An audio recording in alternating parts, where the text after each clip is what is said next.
लाकडी गोदामाला लागली भीषण आग, लाखो रुपयांचे नुकसान। पनवेल तालुक्यातील तळोजा MIDC नावडे फाटा जय माता दी हॉटेलजवळ असलेल्या बेकायदेशीर लाकडी गोदामाला लागलेल्या भीषण आगीत लाखो रुपयांचे नुकसान झाल्याची माहिती मिळत आहे। मध्यरात्रीच्या सुमारास या गोदामाला अचानकपणे आग लागली। आगीने रौद्ररूप धारण करताच परिसरातील नागरिकांनी तळोजा पोलीस ठाणे व अग्निशमन दलाला या आगीबाबत कळवले। तातडीने पनवेल, तळोजा, कळंबोली परिसरातील अग्निशमन बंब घटनास्थळी रवाना झाले व त्यांनी शर्थीचे प्रयत्न करून ही आग आटोक्यात आणली। या आगीत लाखो रुपये किमतीचे लाकडी सामान व इतर वस्तू भस्मसात झाल्या असून जीवितहानी झाली नाही।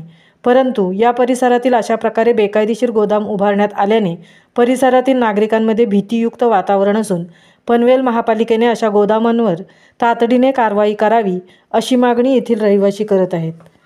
महामुंबईसह संजय कदम, पनवेल।